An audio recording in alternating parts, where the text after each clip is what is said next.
Hola, sean bienvenidos a este evento pre-lanzamiento del curso Situaciones Frecuentes en la Emergencia Prehospitalaria y Hospitalaria 2023.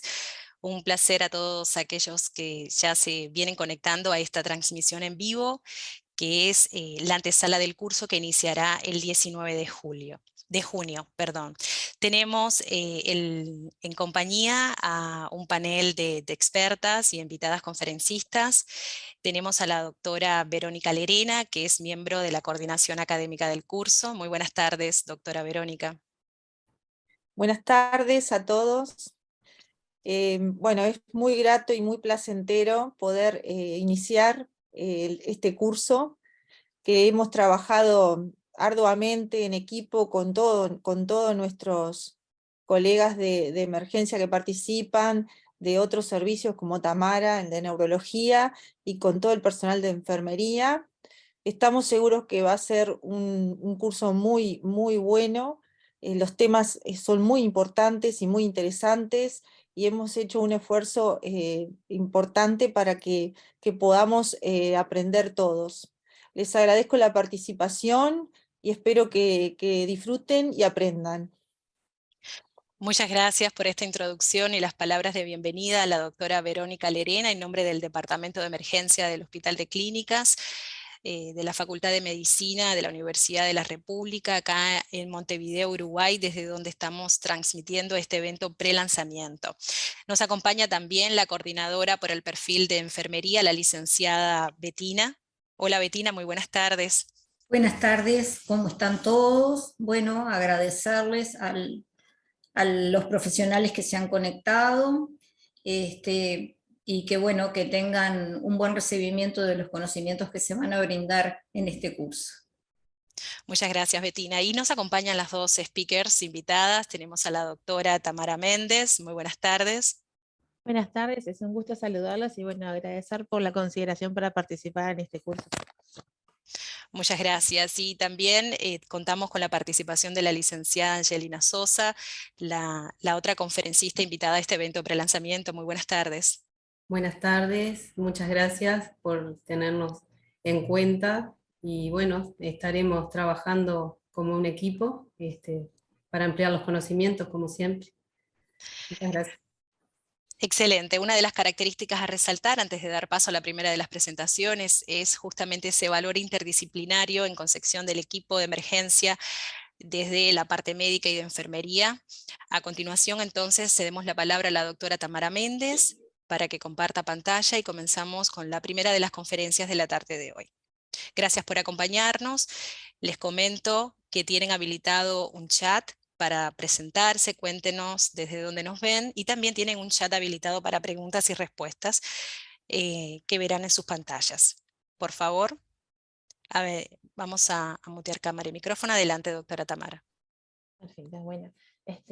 Buenas tardes, ya fui presentada, así que en realidad mi idea es con esta presentación lograr resumir de alguna manera lo que es el tratamiento y el abordaje en agudo del ACV isquémico, sobre todo, ¿sí? Sabemos lo que es un ACV, sabemos que hay diferentes tipos de ACV, pero hoy vamos a hablar del manejo del ACV isquémico, ¿sí? ¿Cuál va a ser nuestro objetivo? Ser rápidos, pero hacer las cosas bien, de manera ordenada y concreta. ¿Y para qué ser rápidos? Porque el objetivo del tratamiento, de todos los tratamientos que tenemos para ofrecer en el ACV isquémico, es justamente reperfundir el tejido, ¿sí? No solamente llevar sangre a un tejido donde la sangre dejó de llegar, sino que llevar sangre al tejido de manera en tiempo correcta, que no es lo mismo recanalizar una arteria, digamos, desobstruirla y que la sangre vuelva a pasar, que llevar la sangre a un tejido para que nuevamente sea funcional. ¿Y para qué es esto? Para que nosotros tengamos un ACV mucho más chico, con un NIS mucho más bajo, o sea que sea mucho menos severo, de esta manera darle mucha más funcionalidad al paciente posteriormente y prevenir lo que son las complicaciones propias de un agravio neurológico como es el ACV, que puede ser la neumonía, la aspirativa, el TEP, la TBP, la desnutrición por reposo prolongado, arritmias cardíacas. Entonces, nuestro objetivo de esta charla va a ser repasar los tratamientos con los que contamos hoy en día para hacer que este ACV sea mucho más chico y lograr reperfundir ese tejido de la manera correcta en el tiempo correcto. Esto que está en azul, que parece una obviedad que lo estemos diciendo, es algo que lamentablemente seguimos viendo, y por eso cada vez que hablamos de esto lo seguimos repitiendo. Nunca cuando yo pienso y planteo una ACV, debo empezar un tratamiento específico antes de tener una imagen previa, ¿sí? Ya sea tomografía, resonancia, pero por más que a mí la clínica me hable de que es un ACV isquémico o hemorrágico, yo no debo empezarle ningún tipo de tratamiento, ni siquiera la aspirina, antes de tener una imagen, ¿sí? Eso es fundamental tenerlo en cuenta antes de hablar de cualquier otro tipo de tratamiento. Bien, ahí para que se me fueron varios. Entonces, nosotros tenemos varios niveles de tratamiento para lo que es el ACV hiperagudo, ¿sí? Vamos a hablar de lo que es la trombolisis intravenosa, la trombectomía mecánica, que ambos tienen evidencia 1A de tratamiento para los pacientes debidamente seleccionados. Y también vamos a hablar un poco de lo que es el ingreso a la unidad ACV, que es considerado desde hace muchos años por las guías internacionales como un tratamiento en sí, y que en realidad mejora el pronóstico y la morbilidad del paciente, la internación hospitalaria, y por lo tanto debemos tenerlo en cuenta como un tratamiento como tal. ¿Cuál es la diferencia principal entre estos tipos de tratamiento? Es la accesibilidad que tiene cada paciente. Nosotros la trombolisis la vamos a poder aplicar en condiciones ideales entre un 15 y 25% de los pacientes con ACV isquémico. La trombectomía en lugares de referencia en condiciones ideales solamente a un 10% de los pacientes, pero la unidad ACV se la vamos a poder ofrecer a casi todos los pacientes con un ACV isquémico. Por eso es fundamental tenerla en cuenta como parte del tratamiento en sí. Cuando yo tengo un ACV isquémico y estoy en tiempo dentro de las 4 horas y media, yo voy a poder aplicarles dos tipos de tratamiento. O solo la trombolisis intravenosa a ciertos pacientes, o la trombolisis intravenosa más la trombectomía a un grupo determinado de pacientes que ahora vamos a revisar un poco cuáles son. Cuando el paciente tiene más de 4 horas con 5 de evolución, ¿sí? De visto bien asintomático por última vez, no es que yo no le puedo ofrecer nada, pero en realidad la trombolisis ya no se la puedo ofrecer porque el riesgo de administrársela va a ser mucho mayor al beneficio.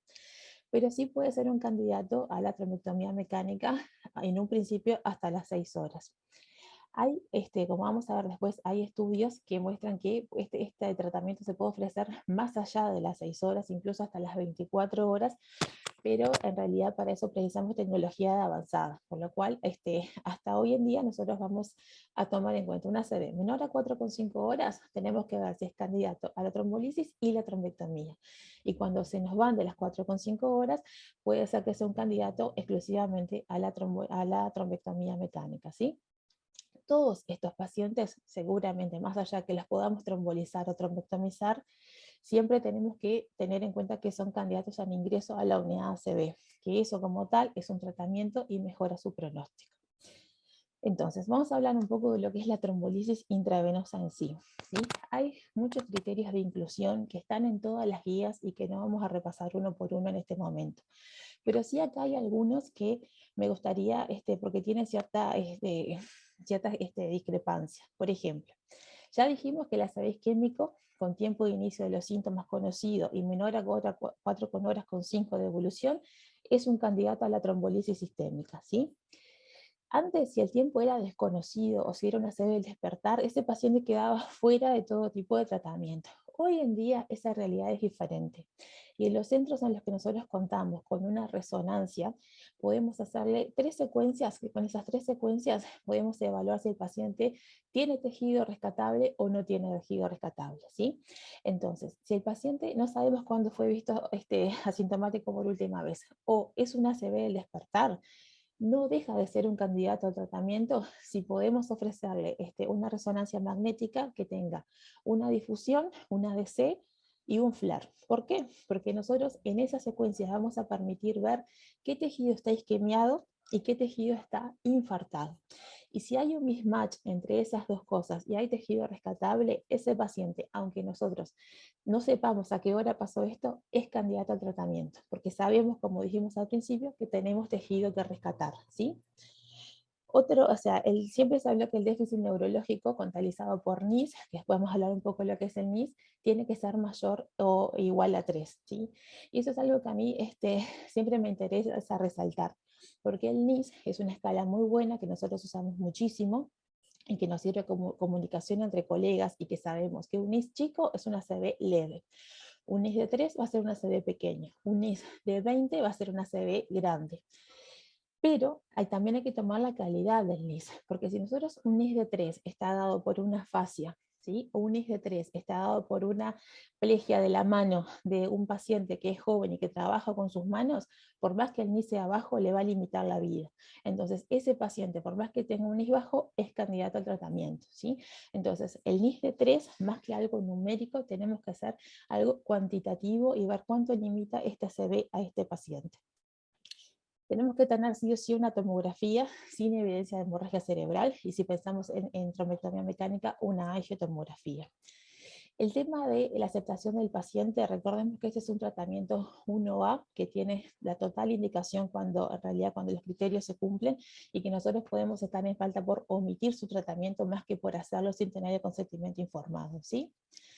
Cuanto antes se administre, mejor el resultado. Repito, la idea es reprofundir tejido. Entonces, yo por más que esté dentro de las 4 horas con 5, cada minuto que yo gane son neuronas que voy rescatando, ¿sí? Yo en un minuto pierdo millones de neuronas literalmente. Entonces, por más que esté dentro de las 4 horas con 5, siempre es importante la celeridad para hacer cuanto antes el tratamiento trombolítico o la trombectomía, cualquiera de los dos.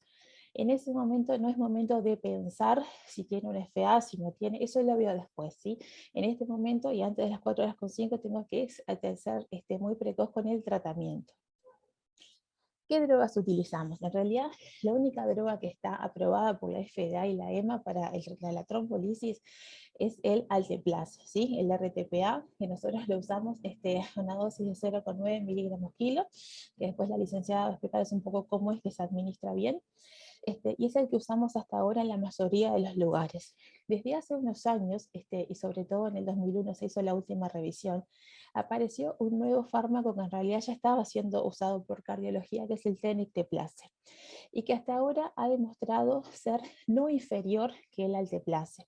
Y probablemente esto vaya cambiando, la evidencia vaya mejorando y cada vez se use más, ¿sí? Pero el Tenecteplase podría usarse en 2 casos de pacientes: en pacientes con NIS menor a 4, o sea, en minor stroke, y en pacientes con una ACV, con una oclusión de gran vaso, que sean candidatos a la trombectomía mecánica. Tiene sus ventajas el Tenecteplase, ¿por qué?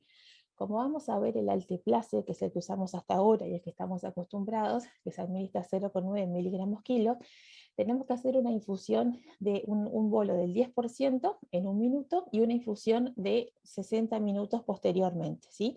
Entonces tenemos 1 hora de tratamiento.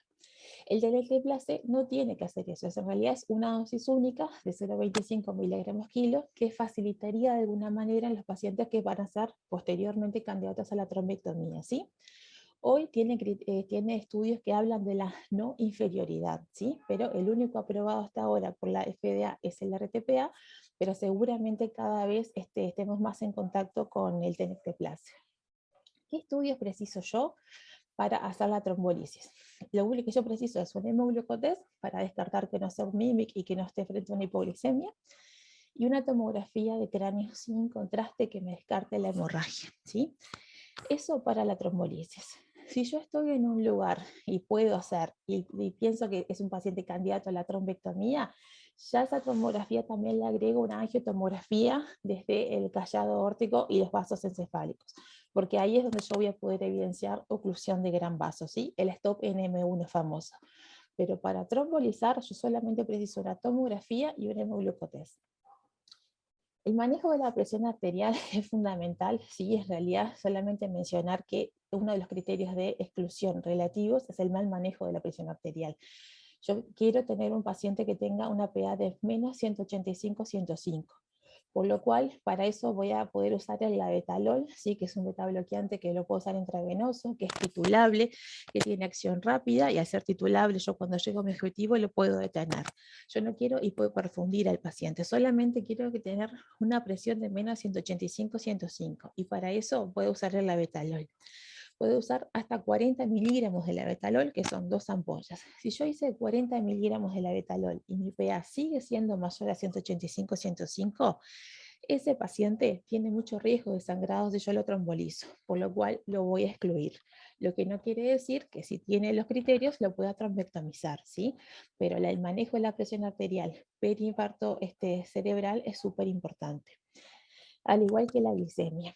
La glicemia en sus dos extremos. La hipoglicemia, además de ser un cuadro grave, puede ser un mímic de una ACV, por lo cual yo lo debo corregir. Porque si yo tengo una hipoglicemia con una focalidad neurológica y yo corrijo la glicemia y la focalidad desaparece, no era una ACV, era una hipoglicemia. Y por el otro lado, la hiperglicemia es un marcador de severidad y además es un factor de mal pronóstico para el ACV, mal pronóstico funcional y más riesgo de sangrado, por lo cual es fundamental controlarlo, ¿sí? ¿Cuál es la complicación más temida de la trombolisis? Y que sangre, ¿sí? Que tenga una hemorragia intracraneana. Que eso no es frecuente, pero tenemos que saber qué puede pasar y qué hacer ante esta sintomatología. ¿Cuándo sospecho yo que un paciente se me complicó y tiene una hemorragia intracraneana? Cuando su focalidad neurológica empeora, 4 puntos de NIS o más, cuando tiene un dolor de cabeza repentino y sostenible, o cuando la PA de repente sube muchísimo, ¿sí? Entonces yo ahí tengo que pensar que el paciente tuvo una complicación hemorrágica. Si está pasando el RTPA, tengo que suspender la infusión, hacer una tomografía urgente, fijarme ese hemograma y esa clase que yo le había sacado previamente, y en realidad acá vamos a precisar la colaboración interdisciplinaria de hemoterapia y eventualmente neurocirugía, ¿sí? Esto no es frecuente que pase, pero tenemos que saber cómo manejarlo si llegara a pasar. El otro tratamiento que que en realidad tiene evidencia 1A es la trombectomía mecánica, que como dijimos, tiene criterios mucho más escuetos y por lo tanto no va a ser aplicable a la totalidad de los pacientes y en las condiciones ideales y en centros de referencia, yo lo voy a poder aplicar solamente al 10% de los pacientes, ¿sí? En realidad la trombectomía mecánica está aprobada desde hace varios años, desde 2015, ¿sí? Y en realidad lo que yo preciso es tener un ACV isquémico con demostración de oclusión de gran vaso por angiotomografía. O sea, tengo que tener un stop en la región proximal de la cerebral media o en la región carotidia. La trombectomía y la trombolisis no son excluyentes. Si el paciente tiene indicación de las dos, se debe hacer las dos, ¿sí? Cuando yo veo a un paciente que tiene un ACV isquémico de menos de 4 horas y media, lo empiezo a trombolizar, y si sospecho que es candidato a trombectomía y confirmo la oclusión de gran vaso, yo ya empiezo a activar lo que es el proceso de trombectomía, ¿sí? Pero son dos tratamientos que se deben hacer en paralelo porque así es como está demostrado que funciona. ¿Hay algunos pacientes que van a hacerse solo trombectomía? Sí, sí, pacientes con discrasias, por ejemplo, o pacientes con PA incontrolable, o pacientes que llegaron después de las 4 horas y media. Pero si eso no está dado, los pacientes deben hacerse los dos tratamientos en paralelo, ¿sí? Y lo importante, nunca debo esperar a ver si el resultado del RTPA o no. Son cosas que se hacen cuanto antes mejor, como ya lo hemos mencionado. Entonces, la trombectomía tiene criterios que son muy específicos y tienen que estar todos para poder darse. Tiene que ser un paciente que sea mayor de 18 años, simplemente por el hecho de que nunca se estudió en menores de 18 años, ¿sí? Tiene que ser un paciente independiente para actividades básicas de la vida diaria o con una limitación leve. Y eso es lo que nos pide la escala de ranking modificada previa de 0 a 1, es eso. Si tiene una limitación, que sea leve, que sea un paciente autoválido. Es un paciente que, si tenía indicación de hacerse RTPA, que se haga según las guías internacionales, ¿sí? Que, como dijimos, tenga una oclusión de gran vaso demostrada por angiotomografía. Yo nunca voy a hacer una trombectomía mecánica por sospecha clínica de que tiene una oclusión. Tengo que tener el stop NM1, como se ve en esa imagen, para poder seguir adelante con la trombectomía, ¿sí? Tengo que tener un NIS mayor o igual a 6, y tengo que tener una escala de aspect mayor o igual a 6, que la escala de aspect es una escala imagenológica, que nosotros no la tenemos que saber, pero sí tenemos que interpretar el informe cuando el imagenólogo lo haga, ¿sí? Escala de aspect de 10 es una tomografía normal, una tomografía que no tiene cambios de isquemia ni tampoco infarto configurado. Cada área que nosotros vamos teniendo afectada va restando un punto. Entonces, ¿por qué esta escala de 6? Porque en realidad cuando yo tengo cambios precoces en la tomografía en un área de 4 regiones, ese paciente no se va a beneficiar porque yo voy a llevar sangre a un tejido que ya está dañado. Es por eso la escala de Asper. Y el tiempo síntoma de punción menor a 6 horas, en realidad es algo que va cambiando con el tiempo que nosotros hacemos con 6 horas con la tomografía. Si nosotros pudiéramos tener una imagen de perfusión, ya sea por tomografía o resonancia, en la que podamos cuantificar el tejido salvable más allá de esas 6 horas, la trombectomía se podría extender hasta las 16 horas e incluso hasta las 24, ¿sí? Pero como en realidad no todos los centros contamos, nosotros no contamos con esta tecnología, aquí se hace hasta las 6 horas, ¿sí?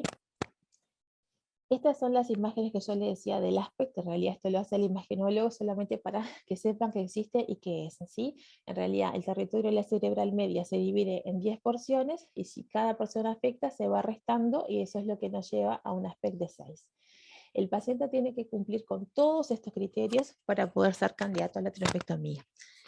Entonces, ¿qué dispositivos se usan para la trombectomía? En realidad hay varios. Se puede hacer aspiración, se puede hacer el stent retriever, que es el primero que se ve ahí, que en realidad es como una espiral que entra cerrado, entra y sobrepasa el trombo, en ese momento se abre, se deja que embeber el stent por el trombo y luego se retira. En realidad la mayoría de las veces lo que se hace es una conjunción de esos dos, que es el solumbre, que lo que hacen es introducir el stent retriever, el stent se abre, el trombo se embebe ahí en el stent, mientras se va aspirando, mientras se retira. ¿Para qué? Para que no hayan embolias distales, ¿sí? Pero bueno, esos son los dispositivos que se pueden utilizar para trombectomía mecánica. Como les decía, la atención de pacientes en la unidad CB es fundamental, más allá que se haga trombolisis, trombectomía o no. Una unidad CB con el equipo, que en realidad no es solamente el equipo médico, sino que es con la licenciada, enfermería, fonoaudiólogo, rehabilitación, está más que demostrado que es costo efectivo y que reduce la mortalidad y mortalidad de los pacientes, ¿sí? Entonces, este es el algoritmo un poco de lo que habíamos hablado, pero en una foto. Lo que vamos a hacer ahora es ver un poco un caso clínico para ver justamente estos conceptos que estuvimos repasando. Entonces tenemos un paciente de 64 años, procedente de Montevideo, diestro, con primaria completa, que en realidad tenía un MRS previo de 0. Esto habíamos dicho que era un paciente totalmente independiente para actividades básicas de la vida diaria. Es hipertenso, un tabaquista intenso, además es dislipémico. Tiene un aneurisma en la arteria cerebral media derecha de 5 milímetros, que en realidad fue un hallazgo en una angiotomografía que se hizo. Y tiene una cardiopatía isquémica en fase dilatada, por la cual está antiagregado con clopidogrel y aspirina. Además recibe carvedilol, espironolactona, furosemide y atorvastatina. El día del ingreso, a la 1:10 de la mañana, instala en forma brusca disminución de fuerza de miembros derechos, acompañado de desviación de rasgos a izquierda y alteración del habla, sin cefalea, náuseas, vómitos, sin angor y sin disnea. El equipo prehospitalario llega al domicilio a la hora 2. Al examen, cuando llega el paciente a puerta de emergencia 2:30, estaba vigil, tenía una fascia global, cumplía órdenes simples, ¿sí?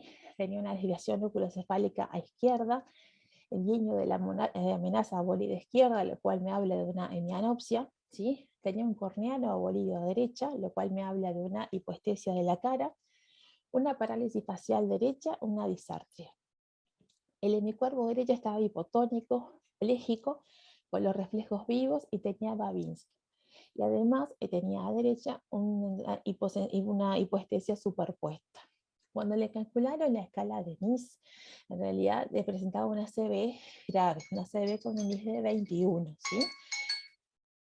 Hablado por las preguntas, órdenes, la plegia, la parálisis facial, la alteración sensitiva, la disartria y la fascia. La cardiovascular estaba bien, tenía 170-100 de PA y el hemoglucotest estaba en 1,72. Entonces, estábamos ante un síndrome hemisférico. Clínicamente el señor tiene afectación de todo lo que es el territorio de la arteria cerebral media. Además, por el tiempo de evolución, podemos decir que es un ataque cerebral hiperagudo, ¿sí? Tenía 1 hora 20 de evolución. ¿Qué se hace? Activar el código ACV intrahospitalario. Es fundamental. Si nosotros no activamos el código y avisamos al resto del equipo, ya sea el imagenólogo o el laboratorio, es imposible que podamos hacer las cosas con el tiempo correcto. Entonces es fundamental la activación del código ACV. Y esta era su tomografía inicial. Y esta es la angiotomografía. Eso simplemente es una reconstrucción de esta tomografía hecha previamente. Entonces, la tomografía lo que dice es que hay una indistinción, sustancia gris, sustancia blanca, en el territorio de la cerebral media izquierda, ¿sí? Y lo que ve es la arteria cerebral media hiperdensa, que es eso que ven ahí, ¿sí? Y después, la angiotomografía lo que muestra es una oclusión de M1 izquierda y una placa blanda irregular en la carótida común a nivel de bulbo carotídeo. Y además muestra el aneurisma ya conocido, 5 milímetros de diámetro, en la cerebral media derecha. El imagenólogo calculó un aspecto de 8 puntos. O sea, que ahora con la tomografía y la angiotomografía, recién podemos decir que estamos frente a un ACV isquémico hemisférico izquierdo, ¿sí? Un infarto total de la circulación anterior. Que tenemos una oclusión de la ACM izquierda, de la porción proximal, y que es hiperagudo porque tiene 1 hora 30 de evolución. ¿Está? A destacar, la paraclínica era normal. Entonces, aquí vienen las preguntas. ¿Es este paciente candidato a la trombolisis intravenosa? Tenemos varias opciones y les voy a pedir que ustedes elijan la que les parezca correcta. Hay una opción correcta. Sí, se trata de un ACV isquémico con 1 hora y media de evolución, con un NIS de 21, con 5 contraindicaciones por la anamnesis y el examen físico. ¿Sí? La otra opción dice sí, una vez que obtenga una crisis normal. La opción C dice no, el hecho de que sea un portador de un aneurisma es una contraindicación formal. Y la opción D dice no, dado que el paciente se encuentra bajo doble antiagregación por su cardiopatía isquémica. Muy bien, doctora Tamara, por las dudas, hemos tenido algunos reportes en el chat de que se le escucha un poco bajo en el audio, quizás algún falso contacto en el auricular, Sí, se puede proyectar un poco más la voz. Bien, Sí. lo pongo así. Excelente, muchas gracias. Bien. Bueno, acá vamos a dar un minuto para la votación. Vemos que ya varios se han animado a darnos a conocer cuál es la respuesta que consideran adecuada para esta pregunta en el análisis del caso en discusión. Usted me dice cuándo finalizamos la votación. ¿No? Si quieren, si ya la gente ya votó, ya podemos finalizarla. Ahí estarían viendo los resultados. Bien, bueno, la mayoría puso la opción A, sí, se trata de un paciente con un ACV isquémico hiperagudo con un NIS de 21, 5 contraindicaciones clínicas, que es la respuesta correcta. En realidad este paciente tiene un NIS objetivable, es mayor de 18 años, tiene un ACV hiperagudo y tiene una tomografía de cráneo que es normal, por lo cual no hay contraindicaciones para no trombolizarlo, ¿sí? En realidad la opción B, la crisis normal, nosotros no la precisamos cuando un paciente no está anticoagulado previamente, o sea, cuando no recibe warfarina o ninguna medicación anticoagulante, no precisamos la crisis. O si sabemos previamente que tiene una discrasia. Si nosotros no tenemos esas dos situaciones clínicas, nosotros podemos prescindir de la crisis para trombolizarlo. Lo único que vamos a precisar es un hemoglucotest para descartar que no sea hipoglicemia. El hecho de que sea portador de un aneurisma es una contraindicación formal, esto es falso. Ahora vamos a ver una diapositiva posterior al respecto de por qué, ¿sí? En realidad, este aneurisma que él tiene 5 milímetros no lo contraindica, y el hecho de que esté antiagregado o doble antiagregado, si bien en realidad se ve que tiene un mayor riesgo de sangrado en las grandes series, no es una contraindicación para la trombolisis de este paciente, ¿sí? Bien. ¿Qué pasó? Entonces, la respuesta correcta era la opción A, que como la mayoría opina. Entonces, la segunda pregunta. ¿Es este paciente un candidato a un procedimiento una trombectomía mecánica? Las opciones son no, dada la presencia del aneurisma de 5 milímetros en la cerebral media derecha. No, dado que tiene un aspecto de 8 y eso indica un infarto ya extenso. Sí, dado que presenta oclusión de gran vaso, un NIS de 21, un aspecto de 8, el tiempo síntoma aguja es de menos de 6 horas, sin necesidad de realizar trombolisis. Y la respuesta D en realidad dice lo mismo, pero en realidad dice sí, tiene un tiempo RC de 0, oclusión de gran vaso, NIS de 21, aspecto de 8, y el tiempo síntoma punción es de menos de 6 horas. Excelente, doctora Tamara, y ya los participantes están votando. Vamos a dar unos segundos más o algunos que querían hacer uso de esta instancia interactiva para Perfecto. votar. Y en la pregunta anterior no les alcanzó el Vamos tiempo. a darle un poquito más. Sí, sí, pero agradecemos, aprovecho la oportunidad en lo que votan para agradecer la incorporación de todos aquellos colegas que se han sumado a esta transmisión en vivo. Estamos en el evento prelanzamiento del curso de situaciones frecuentes en la emergencia prehospitalaria y hospitalaria 2023, organizado por el Departamento de Emergencia del Hospital de Clínicas, Facultad de Medicina de la Universidad de la República en Uruguay, junto a la Red de Educación Médica Continua. Bien, ahora sí, finalizamos la votación y mostramos qué resultados obtuvo. Bien, bueno, estuvo mucho más parejo en realidad. O sea, hubieron dos opciones que tuvieron casi la misma porcentaje, el 40%, que fueron la C y la D. En realidad, este paciente sí es candidato a trombectomía, ¿sí? Porque por su independencia previa, por la oclusión de gran vaso demostrada, por el NIS de 21, por el aspecto de 8, que en realidad nos dice que hay mucho tejido rescatable.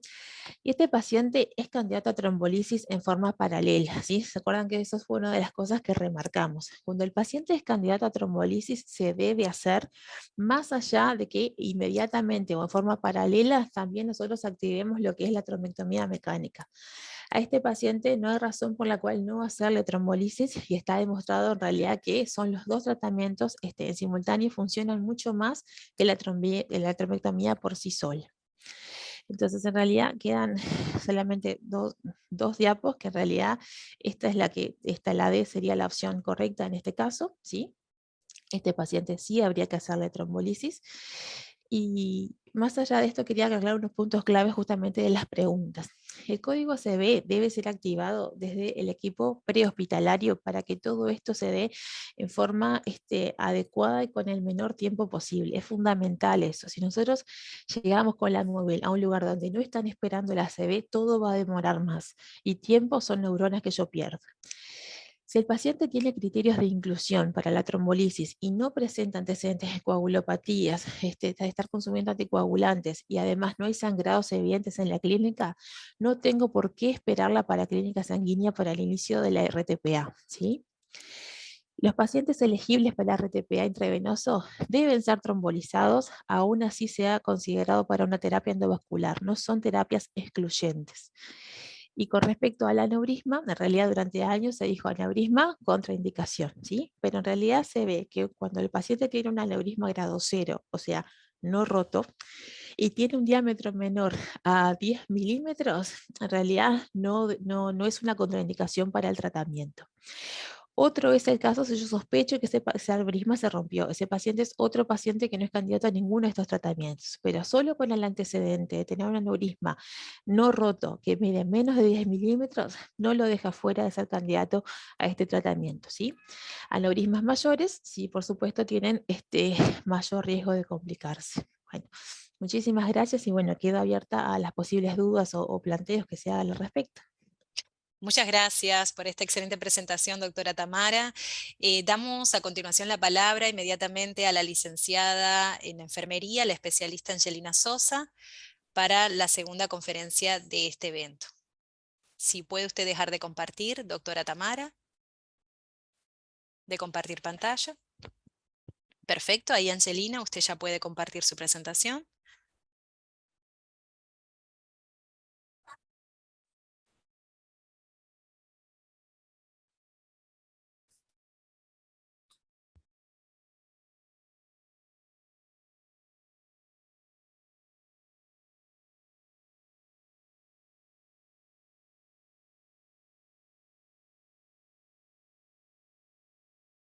Si puede colocarla a pantalla completa, Angelina.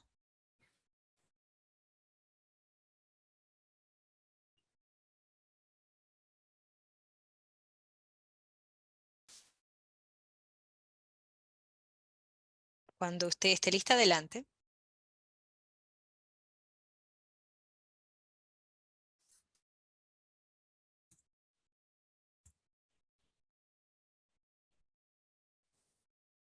Bueno, yo les voy a contar un poquito la experiencia que tiene enfermería frente cuando recibe un paciente con ACV en emergencia.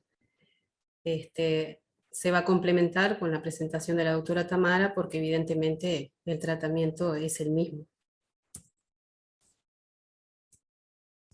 Bueno, para resumir un poquito ahí, la definición del ACV, se define ACV como una instalación brusca o aguda y rápida de signos clínicos que reflejan una disfunción focal y en ocasiones global del cerebro de causa vascular y que tiene una duración mayor a 24 horas. Los factores de riesgo, como todos conocen, hipertensión arterial, diabetes, obesidad, tabaquismo, arritmias y colesterol. ¿Cuáles son los signos y síntomas que podemos evidenciar? Una disminución de fuerza, una desviación de rasgo, afasia, disartria, cefaleas, desorientación, convulsión y coma. La clasificación se clasifican en dos grandes grupos, los hemorrágicos, que es cuando hay una ruptura de un vaso o de una malformación arteriovenosa, y los isquémicos, que son los más frecuentes en un 80%, que es cuando hay una disminución de ese flujo sanguíneo. Angelina, disculpe que la interrumpa, pero ¿Sí? estamos teniendo problemas para visualizar su presentación. Se quedó en la slide inicial. Si usted puede poner en modo, no se vea pantalla completa, eso le confirmo. Quizás sea lo que está incidiendo en que no podamos ver ni los participantes, que ya lo han comentado.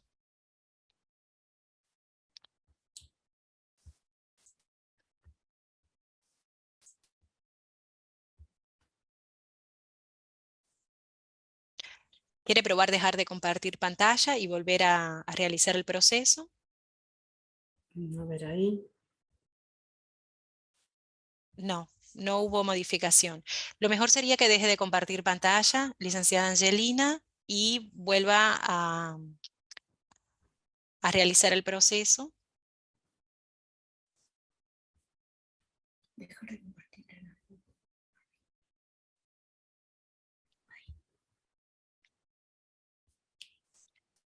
Ahí. Estas situaciones pueden ocurrir, es un evento en vivo, no hay problema. Por favor, ahora vuelva a compartir pantalla y cuando lo haga, coloque la presentación a pantalla completa.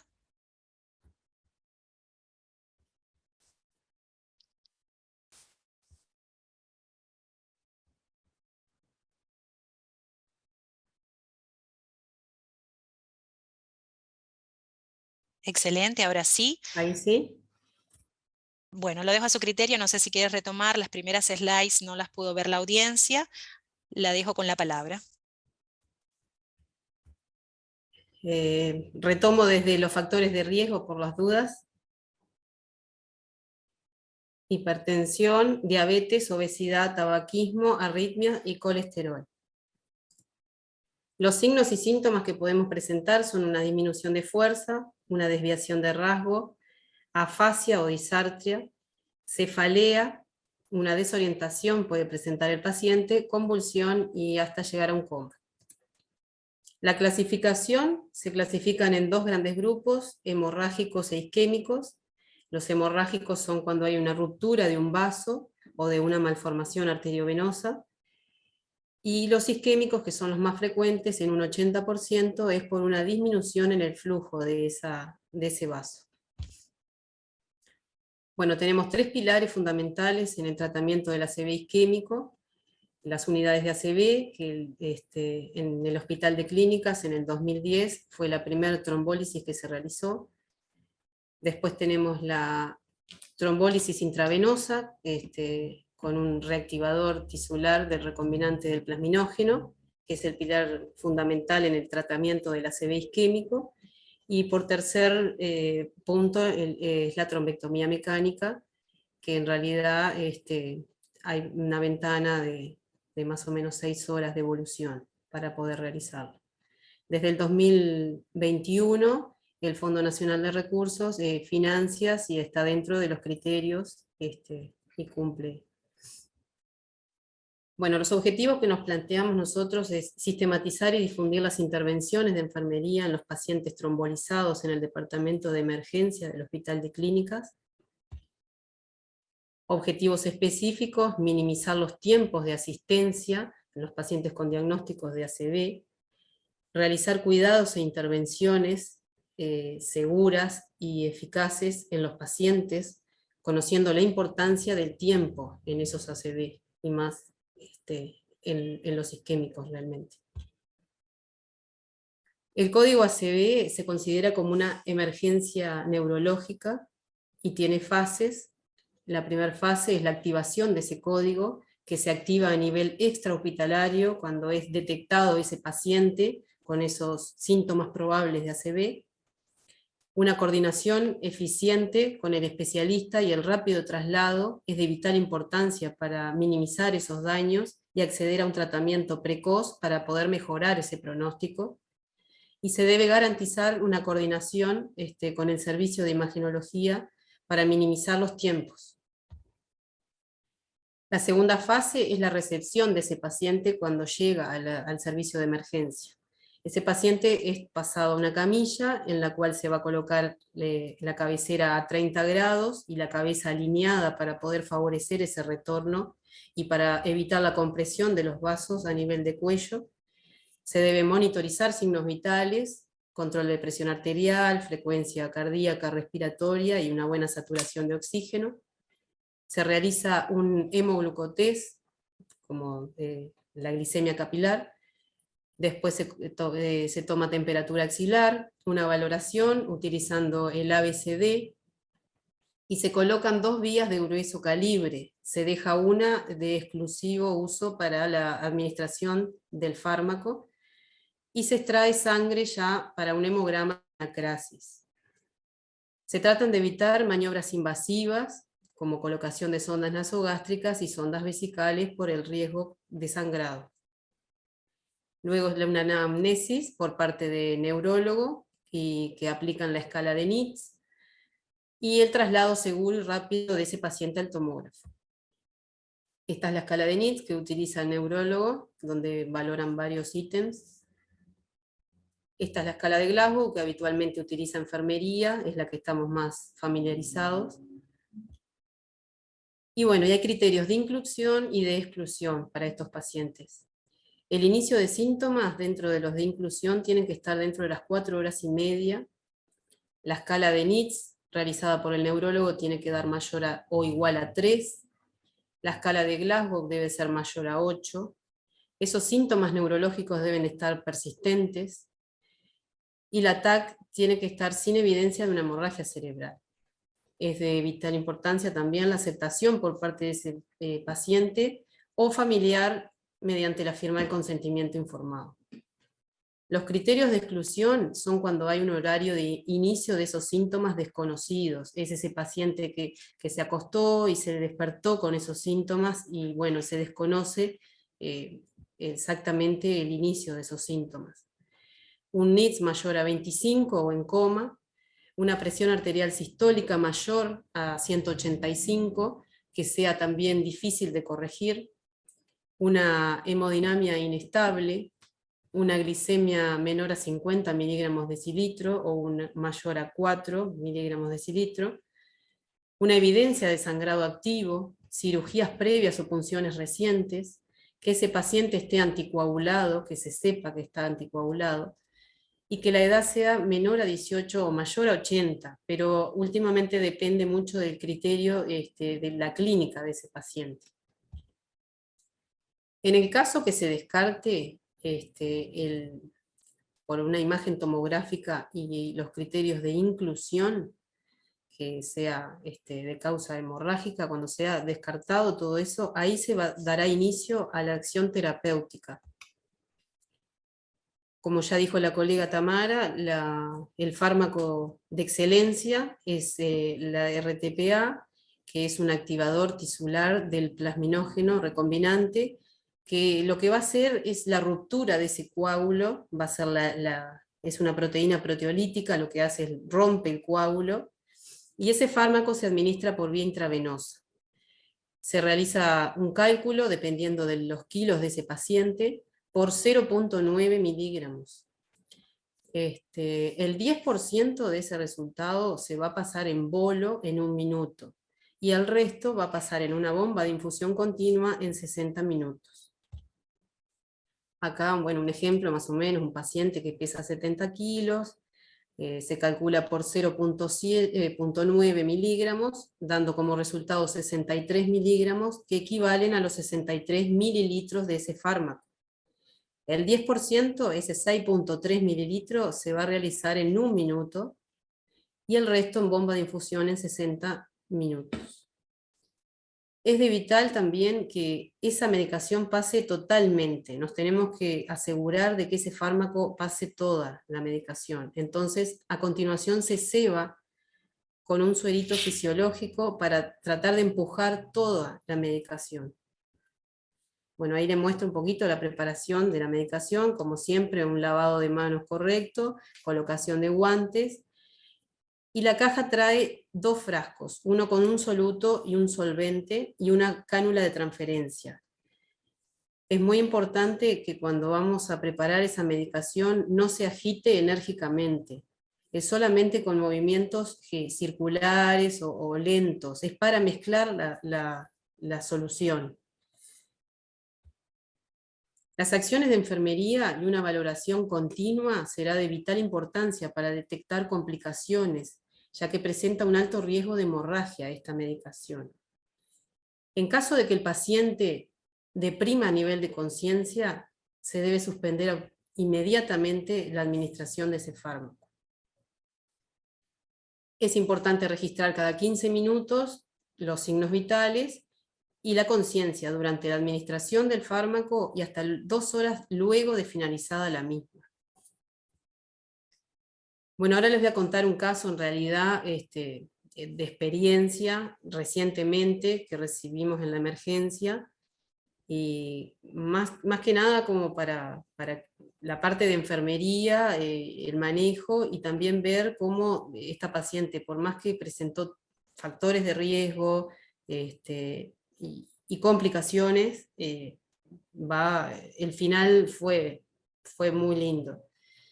Bueno, esta paciente, 45 años, del sexo femenino, con antecedentes personales de hipertensa, obesa, diabética, mellitus no requiriente, insulina no requiriente, con 2 ACV previos isquémicos, que se desconocen en realidad la sintomatología, y sin secuelas aparentes. Esta señora lo que no hacía era adherirse al tratamiento farmacológico. El 22 de mayo a las 23:30 instaló un trastorno del lenguaje y una hemiparesia a predominio braquial derecho. Consultó en Policlínica del Parque del Plata, constatando síntomas, y se codifica como código ACV a la 1:30 de la mañana. Se recibe en la emergencia del Hospital de Clínica a la hora 2:50, vigil, afásica, con una presión de 130/70, un hemoglucotest de 3.1 miligramos, y bueno, y la angiotomografía informó un infarto lacunal ganglio basal izquierdo, secuelar pero sin sangrado, una ateromatosis bilateral de ambos bulbos carotídeos, con lo que se decide dar inicio a la administración del fibrinolítico. A la hora 3:25 se realiza el bolo de 8 miligramos, y a continuación una bomba de infusión de 73 miligramos en 1 hora. Esta paciente no fue candidata a trombectomía, y bueno, a las 5 de la mañana, al finalizar la administración, la paciente estaba vigil, normotensa, hubo que hacerle un ajuste con la insulina cristalina, y se recibió hemograma y crasis que estaban normal. El NITS post-infusión, según la valoración del neurólogo, dio de 8. La TAC de control a las 24 horas informa una lesión hiperdensa ganglio basal talámica derecha en relación al sangrado. La presión arterial aumentó, estaba en 190-120, y la paciente estaba muy angustiada dada la situación. Se controlaron cifras tensionales con una única dosis de labetalol intravenoso, y a las 72 horas la nueva tomografía de control informó una disminución de ese sangrado ganglio basal derecho. Esta paciente en la evolución presentó una escala de NITS de 3 en una neuroeducación, una marcada mejoría de esa fascia que tuvo al inicio cuando se la recibió, deambulaba sin dificultad, cumpliendo el tratamiento farmacológico para su hipertensión. Se le realiza un Doppler de vaso de cuello, donde se ve la ateromatosis bilateral en ambos bulbos carotídeos, y un ecocardiograma que revela una FEBI de 25%. Lo que les decía es que en realidad la señora, por más que presentó varios factores de riesgo, presentó la complicación luego de decidir la aplicación del fibrinolítico, pero pese a todo eso, la señora recientemente se fue de alta por sus propios medios y volvió a su vida de relación. Bueno, los diagnósticos de enfermería que nos planteamos fueron una alteración de la perfusión del tejido cerebral debido a cambios fisiopatológicos que reducen ese flujo sanguíneo, una alteración de la comunicación verbal, una ansiedad y temor por parte de la paciente y de los familiares, riesgo potencial de hemorragia relacionado con la administración del fibrinolítico, riesgo potencial de complicaciones secundarias como convulsión, coma. Bueno, nosotros también como tercer pilar en el tratamiento de SRTPA es también ver la satisfacción que nosotros presentamos al ver cómo los pacientes revierten esos signos y síntomas que presentan al inicio, cuando son recibidos en la emergencia. Saber que los tiempos de internación de esa paciente disminuyen y los signos y síntomas también. Y que uno está contribuyendo a que ese paciente pueda retomar su vida de la mejor manera posible. Nuestras conclusiones son que se debe focalizar siempre las acciones hacia la prevención de los factores de riesgo, educando siempre a la comunidad sobre los signos y síntomas, promover hábitos saludables y recordar que la asistencia siempre comienza a nivel extrahospitalario. La difusión de los síntomas en la comunidad son de vital importancia porque el tiempo es fundamental en estos pacientes. Un accionar organizado y un correcto articular del código ACV disminuye secuelas y el costo. Recordar que siempre a menor tiempo, menor es el daño. Muchas gracias. Gracias, Angelina, por esta excelente presentación. Sorteamos las dificultades técnicas, es normal.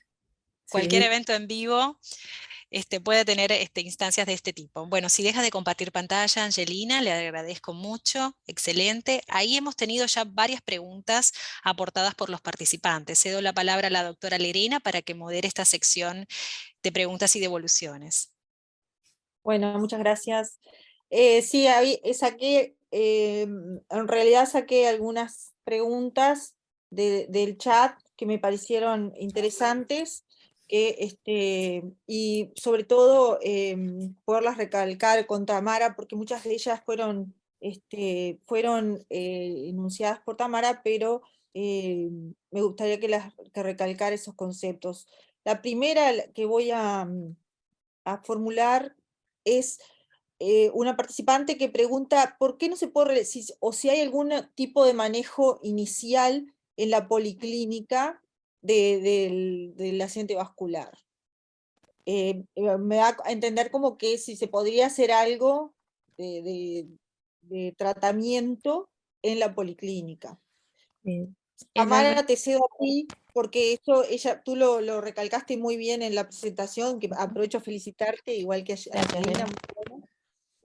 Y ¿por qué no se puede empezar? Bueno, se puede hacer muchas cosas, que es Se activar el puede. código, y todo, que es fundamental, ¿no? Es lo más importante, capaz. Pero ¿por qué Exacto. no? Podemos aplicar más nada, muchas más cosas, ¿no? En realidad, no quedemos con la impresión de que por no hacer algo farmacológico en policlínica no hacemos nada, porque es muy por el contrario. La identificación del síntoma y reconocer que estamos frente a una ACV, activar el código, llamar al hospital que tiene un tomógrafo y decirle estoy con una ACV hiperagudo, eso ya es muchísimo, ¿sí? En la policlínica farmacológicamente no podemos hacer nada porque primero no sabemos qué naturaleza tiene la ACV, ¿sí? Puede que a nosotros nos parezca recontra isquémico y sea un sangrado, entonces no podemos hacer fármacos específicos jamás. Y tampoco bajarle la PA, a no ser que tenga una PA de 240. ¿Por qué? Porque yo tampoco busco la hipoperfusión cerebral, ¿sí? En realidad es mucho mejor poder controlar la presión cuando yo ya sé la naturaleza de la CB y si planteo hacerle un tratamiento específico. A veces, si yo en la periferia le pongo medicamentos como nitroglicerina, por ejemplo, que nos ha pasado, viene el paciente con una PA muy baja y eso es deleterio para el cerebro. Entonces, no podemos hacer nada farmacológico, pero activar el código ACV, no ponerle sondas, no ponerle vías innecesarias y a decirle al hospital, va para ahí, tal paciente, espérenlo, eso es muchísimo y es el inicio del tratamiento. O sea, sin eso no podemos hacer nada más. Sí, recalco la importancia de la historia clínica y de recabar la mayoría de los datos que importan para después tener un buen resultado con el tratamiento y una buena indicación, como Exactamente. es el tiempo, como es los antecedentes del paciente, si toma, si no toma anticoagulantes, su historia previa, todo eso es fundamental, casi tanto como la indicación del perinolítico. Es fundamental. La historia, la pregunta concretamente era esa, que si no contaban con resonancia o Ujú. tomografía en el centro se podría hacer algo, y bueno, me parece perfectamente contestada. No sé si quieres agregar algo más, Tamara. No, que sí, o sea, no tengo tomografía, tengo que buscar un lugar donde que tenga, el más cerca. ¿Sí? Yo sin tomografía no puedo acceder a ninguno de estos tipos de tratamiento. Ahí va. La otra pregunta es, una participante quedó con dudas acerca de la trombectomía con los nuevos anticoagulantes. Bien, en realidad el paciente que está anticoagulado, ya sea con los nuevos anticoagulantes o que está con warfarina, es un candidato a trombectomía. Es una de las cosas que dijimos. Puede ir a trombectomía, no hacia la trombolisis. La trombolisis en ese caso sí está contraindicada, pero es un paciente que sí puede ser candidato a trombectomía. El hecho de que esté con warfarina o con los anticoagulantes directos no lo excluye de ser candidato a trombectomía. Bueno, otra de las preguntas es ¿por qué aumenta la presión arterial una vez cuando existe un accidente vascular? ¿Cuál es la causa de por qué aumenta la presión arterial? Esa Son sí, es una situaciones de estrés, ¿no? más una pregunta como más fisiopatológica, el por qué aumenta la presión. En realidad, el ACV es una injuria aguda, ¿sí? Y en realidad nosotros podemos tener un aumento tanto de la presión con el ACV o que la presión justamente sea la causa de nuestro ACV. Tenemos las dos causas. Ya nosotros cuando tenemos un ACV tenemos edema cerebral, tenemos aumento de lo que es la presión intracraniana y por lo tanto vamos a tener como respuesta un aumento de la presión sistémica, es como una respuesta fisiopatológica. En general pasa eso, o al contrario, puede ser que una elevación de la presión puede haber determinado un ACV tanto isquémico como hemorrágico. En realidad eso es una cosa más fisiopatológica. Ahí va. Después otro participante bueno, esto me parece que es importante porque plantea la colocación de una sonda nasogástrica en paciente en coma, pero no es el caso, ¿no? No, en realidad, o sea, puede ser que un paciente en coma tenga un ACV agudo y que nosotros lo terminemos trombolizando, sí, puede ser. Puede ser que un ACV que tenga una oclusión del basilar, por ejemplo, tenga un coma primario, eso puede ser. La colocación de la sonda nasogástrica para alimentación en este momento no es prioridad. En esta prioridad es salvar tejido cerebral. ¿Se podrá colocar más tarde la sonda nasogástrica? Sí. Nadie va a dejar de trombolizarlo solo porque tenga sonda, eso no va a pasar, pero existe más riesgo de sangrado una vez trombolizado en todo lo que fue el pasaje de la sonda. O sea, no es primordial, ¿sí? Si no quedó otra de ponerle sonda, bueno, bien, pero no es primordial y podemos manejar la alimentación más adelante. Si es por el riesgo de aspiración, hay que ventilarlo, ¿sí? No solamente es con la sonda. Gracias a todas, doctora Lerena, doctora Tamara. También aprovechamos para que Angelina, la especialista por el perfil de enfermería, junto a la licenciada también Betina Pérez, puedan aportar respuesta a alguna de las interrogantes planteadas.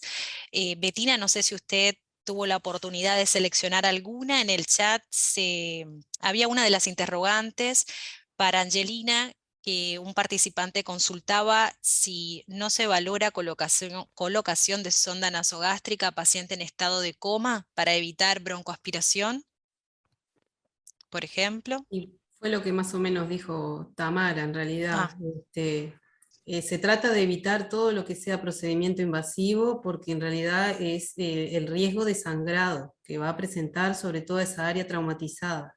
Digo, todo lo que sea, evitar todo lo que sea invasivo.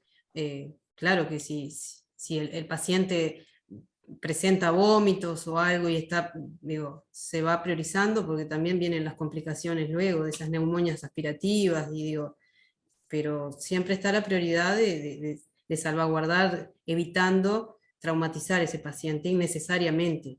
Si se debe colocar, bueno, eso se va a ir viendo una medida, riesgo-beneficio. gracias, adelante, doctora Lerena o Betina, si Sí, también quieren moderar.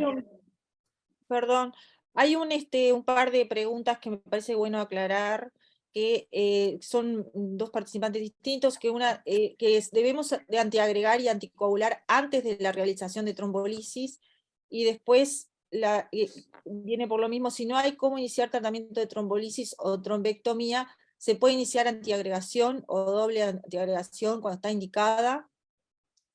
Sí, yo leí, me parece fundamental contestar esas preguntas. La respuesta es no, no y no. Cuando un paciente es candidato a trombolisis, se tromboliza, se trombectomiza o no, no sé, eso depende del paciente, pero cuando uno tromboliza a un paciente, durante las primeras 24 horas no le debo agregar ningún antiagregante, ni tampoco heparina de bajo peso molecular, y tampoco un anticoagulante, ¿sí? ¿Por qué? Porque las primeras 24 horas el paciente va a estar con el RTPA circulando, yo no preciso nada más, ¿sí? A las 24 horas voy a hacer una tomografía de control y si no hay sangre, ahí le empiezo la antiagregación. ¿Sí? Y le puedo empezar la heparina de bajo peso molecular. Pero inmediato a la trombolisis no hay que hacer ni antiagregación ni heparina de bajo peso molecular. Y lo otro, ¿le puedo hacer aspirina si no le va a hacer trombolisis? No. La naturaleza de la ACV yo la voy a saber solo con la imagen, ¿sí? Yo puedo tener una ACV que es clínicamente un lacunar y cuando le hago la tomografía tiene un hematoma gangliobasal. Yo le pongo aspirina, lo empeoro.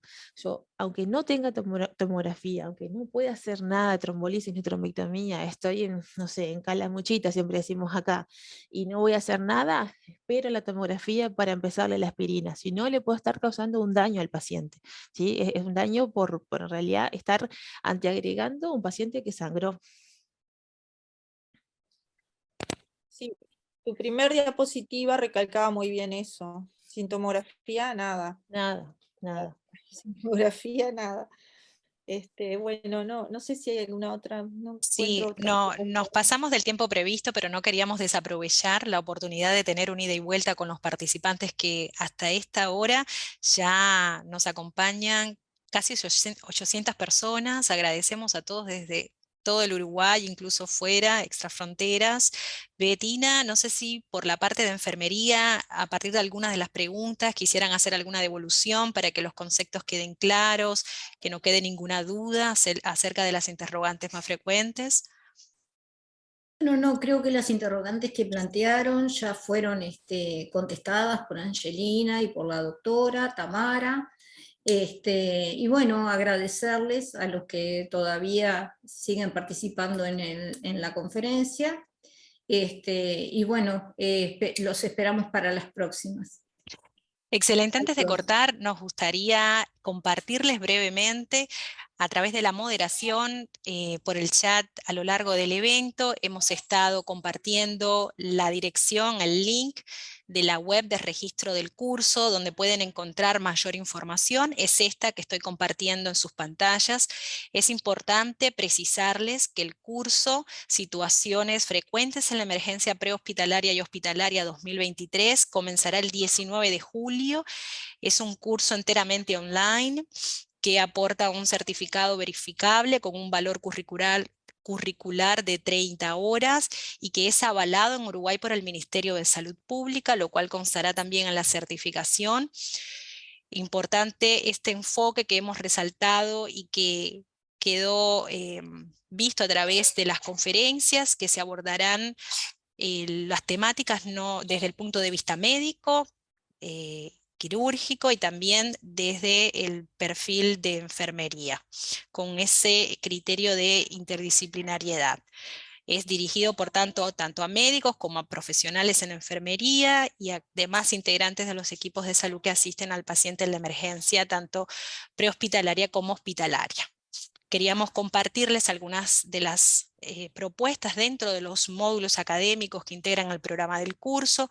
Va a tener una primera semana, que es un módulo de actividades iniciales, con algunas actividades bien de carácter introductorio. Este evento que está siendo grabado se incorporará al campus en la semana inicial para que también aquellos que no pudieron conectarse lo puedan ver, o si alguno de los participantes en línea quiere revivir el evento y acceder a las presentaciones en formato descargable, también estará accesible. Vamos a tener además un pretest, que es un examen de autoevaluación, múltiple opción, para que pongan a prueba los conocimientos previos con los que llegan al curso.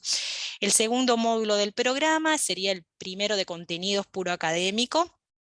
Ahí ven en sus pantallas las temáticas que vamos a estar abordando, que se concentran en el politraumatizado grave. Están definidos los objetivos o metas de aprendizaje académico. Trataremos la valoración inicial del traumatizado, el choque hemorrágico, el control de daño, y resaltar que a través de cada uno de los módulos contaremos con una actividad práctica, que es la simulación de caso. Desde el perfil médico y el perfil de enfermería van a poder realizar el que les corresponda de acuerdo a su grado de participación en el curso o a su formación una vez en la cursada. El módulo 3, como veían en pantalla, es manejo de traumas específicos. Acá a través del link que les hemos ido aportando en el chat, pueden visualizarlo en detalle y de forma más calmada. Por favor, guárdenselo. Aquellos que no se han registrado pueden inscribirse aún al curso. El cuarto módulo es manejo inicial del shock. Estas serían las temáticas que estaremos abordando: el shock séptico, cardiogénico y anafiláctico. Después también abordaremos trastornos metabólicos y de medio internos, sobre cetoacidosis diabética, acidosis metabólica y manejo de disonías, todo a través de videoconferencias que pueden ver de acuerdo y organizarse en toda la cursada de acuerdo a sus propios tiempos y horarios, como esa flexibilidad que ofrece la cursada online. ¿Okay? El módulo 6, manejo de piel y partes blandas en la emergencia, es otra gran temática que estaremos abordando a lo largo del programa. Y el módulo 7 será sobre abdomen agudo, que tendremos estos temas que ustedes ven en pantalla. El último módulo es el módulo de cierre, con actividades de conclusión, y donde también podrán descargar entonces el certificado. Agradecemos a los miembros del panel, a las conferencistas invitadas. Muchísimas gracias por la compañía a todos aquellos que se han quedado hasta esta hora durante el evento prelanzamiento del curso. Dejo a la doctora Lerena y al resto de las expertas que nos acompañan para que nos den su mensaje final. bueno, muchas gracias. No, yo quería recalcar fundamentalmente lo que en definitiva redunda en una buena evolución de estos pacientes, y es el trabajo en equipo. Esta presentación fue realizada en conjunto, no es casualidad, con Tamara, que es una de las encargados y jefes de la unidad de de ACB de nuestro hospital, y con Bettina y Angelina, que son nurse de nuestro departamento de emergencia, y bueno, y conmigo que soy del departamento mismo. El resultado, el buen resultado de estos pacientes se refleja en ese trabajo de equipo, que incluye, por supuesto, el médico que hace el diagnóstico, que es fundamental, el que traslada, o sea, la medicina prehospitalaria, y todo eso tiene que funcionar como una orquesta perfecta para que todo esto que se habló hoy resulte en menor discapacidad, menor mortalidad, menor morbilidad, y que el paciente le vaya bien, que tiene posibilidades cuando tiene la indicación y su enfermedad amerita que se haga este tipo de trabajo. Por eso yo saludo y agradezco tener la unidad de ACB del hospital, que funciona por suerte bárbara, y bueno, y mis compañeras de emergencia, mis nurses. Les agradezco, estuvieron brillantes todas. Y bueno, a AVMed también por poder permitir tener este tipo de instancias tan internacional y tan, con tantos participantes, y que también ayuda a que nosotros sigamos en formación y aprendiendo, y para volcar después a la comunidad todo esto que es tan bueno. Y a ti también, gracias Lea, por todo. Gracias, ustedes son las estrellas de esta tarde. No sé si Bettina, Angelina o Tamara quieren decir alguna palabra antes de culminar. Julia, agradecer nuevamente, y para mí es un placer participar de estas cosas, y en algo que uno pueda aportar es genial, así que cualquier cosa a las órdenes.